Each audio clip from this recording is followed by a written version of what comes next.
Salutations, utopians. Hope all is well in your world. So today we had a big time um, expansion draft. 13th team has now uh, began its journey enterprising in the WNBA league, and truly amazing to watch. This is one of my favorite parts of sports. The building the general manager side of things. Um, the Valkyries, as you know, uh, are located in Golden State, and they're about to embark on a big time venture that hopefully is permanent because the last Bay Area team was the Sacramento Monarchs. And we're going to talk a little bit about that in a second because one of their selections reminds me of a former Monarch who's a Bay Area legend. First off, I want to just highlight Natalie Nakashi coming over from the Las Vegas Aces to be the head coach for the Golden State Valkyries. And she today made headlines by taking a talent with her from Las Vegas, that being Kate Martin. That was the big headline today. Kate Martin was a key rotational piece prior to getting injured. Kate Martin was teammates, some of you may remember from the Iowa days with Caitlin Clark. She showed up to the 2024 WNBA draft, which has been a smashing success in terms of pool of talent, uh, to support Caitlin. And little did she know she was going to be one of the ones drafted.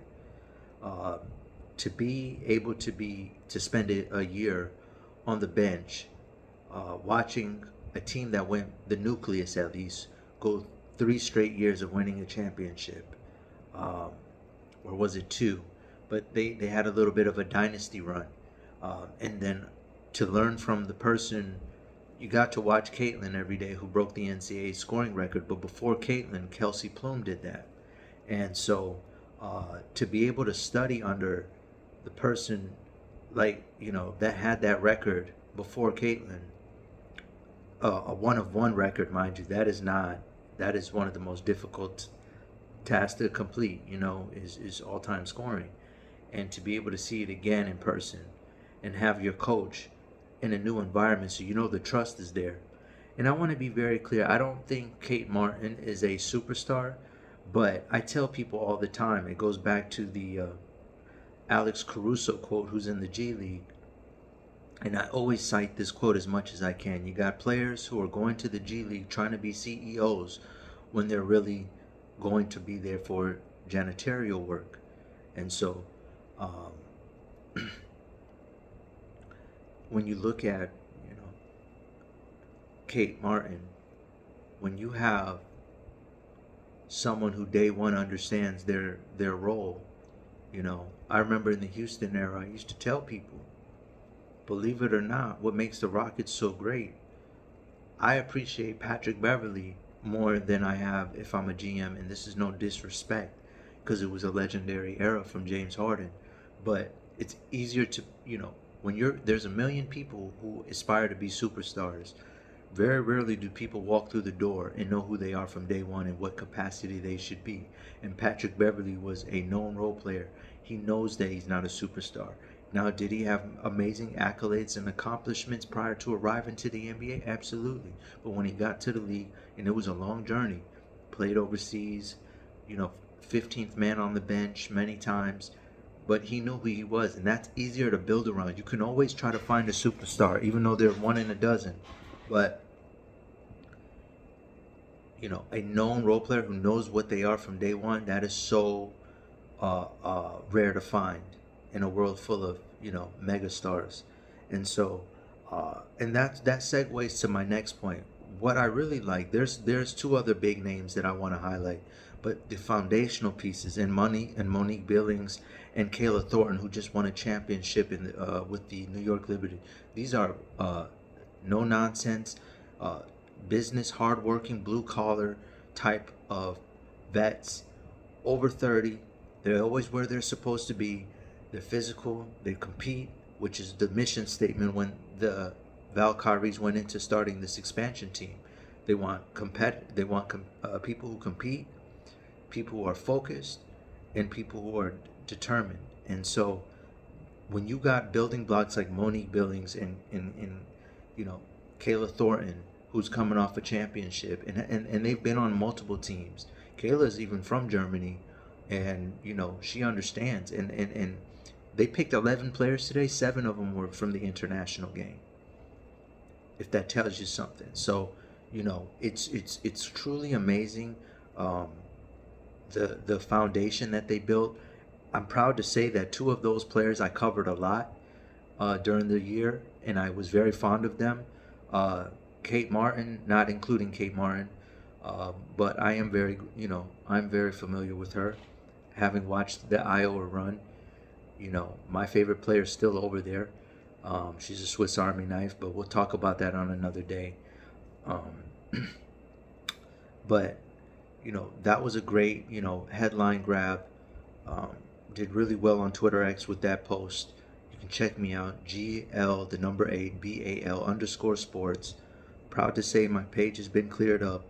I don't know what I did wrong, but they cleared it all up, and it was all a misunderstanding. And so,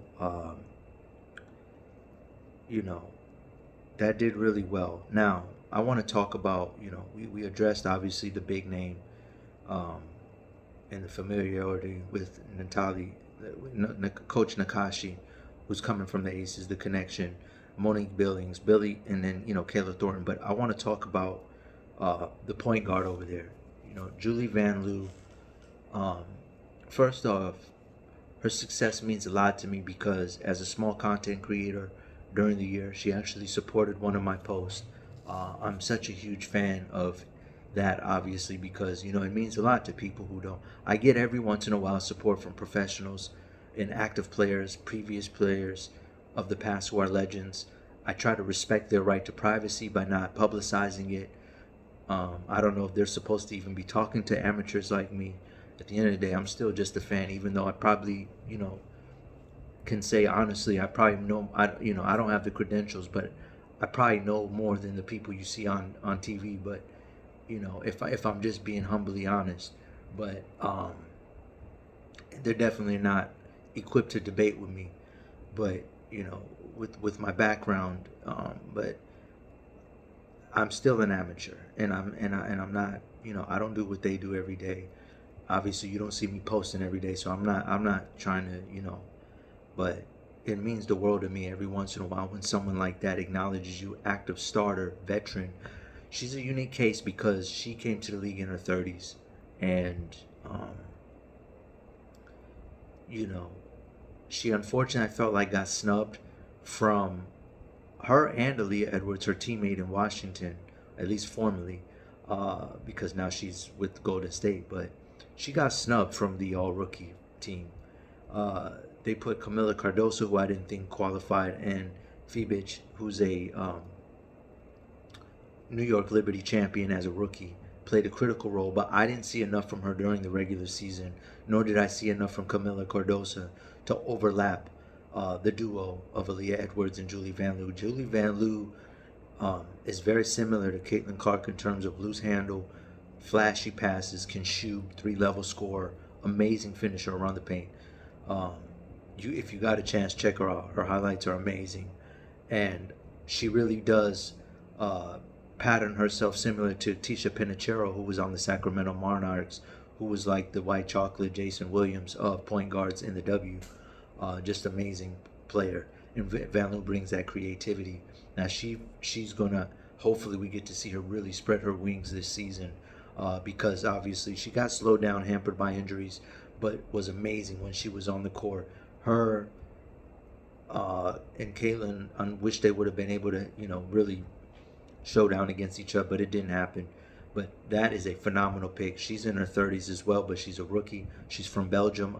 That's the one of 7 players I said that were drafted internationally out of the 11 that they drafted today. Um, I mean, you're going to see that is a person who's going to make people want to watch the game. Flashy passes, the coolest part to me of the game. You know, one of my favorites. You know, even better than seeing people get buckets. I love seeing dimes, and that's what she specializes in. Getting a rock steady floor general is going to be amazing. Don't forget the Valkyries still got the 5th pick. And then the last one, who I think was the biggest pickup. Forget names, just all names aside, everything. Xander Lassini of the Minnesota Lynx. When I tell you this player has the most textbook, fluent mechanical jump shot you see in basketball, that is the way you teach it. It's like a female Clay Thompson out there. I'm telling you, prime Clay, coming from Northern California, playing basketball out of college. That jump shot, she could be a teacher of shooting, how to shoot. And I was shocked that they put her out on the block, Minnesota, because that is a textbook shooter, and I can't emphasize it enough because I'm like, what? That is going to be hard to replace. Those don't grow on trees. I know they got Alyssa Paley, who didn't even get to see the light of day on that bench, and was drafted high and then didn't get any minutes, barely, throughout the year. And I think that Paley will assume Xander Lassini's role as the sharpshooter. But my oh my, did they get a great player? I mean, you pair that with the backcourt of Van Loo, Cade Martin. I mean, they got a nice nucleus of a trio there, rotation wise, to make some noise out the gate. And I got to see what they do with their pick. But the future is very bright. Now, they did get also from the Indiana Fever, Fagbonlé, who everyone kept saying, oh, people were. This is my one move where I wasn't, I don't, like, you couldn't find a better five. Defensive oriented rim protector, not much of a scorer. And I'm just, these days, I get more and more irritated and bothered from players from bigs who have no capability to get a bucket. She was not better to me than Nalissa Smith, though she did connect, though chemistry-wise, people say Fagbonlé, had a better connection with Caitlin to start the year. Then she got hampered by injuries, and then in the playoffs, all but took all the minutes from the lion's share of minutes from Nalissa Smith. Nowhere near the skill set or talent of Nalissa Smith. And a lot of people thought Nalissa was going to be put up for the auction, but I guess the rumors of being toxic and all that stuff did not get her selected. They'd rather have Fagbonlé. I don't know what they're thinking. I mean, I'm not going to say that. Okay, let me rephrase that because I don't want to come off harsh.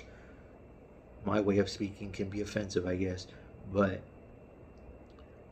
Nalissa's way more versatile of a scorer, 3-level scorer. Fagbonlé is a great rim protector, 6'4" rebounder. But, that's more of a backup to me. If anything, that's a backup player. And, I think Nalissa's better. I hear the Fever are going to probably move on from her. The LA Sparks have the most talented free agent, I think, in Azizi Jasper. 3-level scorer, 6'6", can shoot the three, rim protector, everything. You got DeWanna Bonner, Alyssa Smith going to be available. There's many options to go. I'm a little shocked by the decision. The fans love Fagbonlé. I don't know what the hype's about. I thought someone like Lee Uru might have ended up in Golden State. That didn't happen. So, it's tricky, but, everyone loves that move. I don't know if it's going to pay off as much as everyone thinks, but I still love those 4 foundational pieces: Xander Lassini, Billings, Thornton, Van Loo. That's 5 actually, and then Kate Martin. That's a great draft. That's a very fundamental, clean draft. Team players, no drama, just tough, gritty players who are going to be professional and bring it. Good for the Valkyries and Coach Nakashi. I think they're going to be phenomenal this year and worth a watch. So, well done. It was a success, and I can't wait to see what they do with the 5th pick in the WNBA draft. I'll try to do better next time, Utopians. I hope you find peace this evening. All the best. Global out.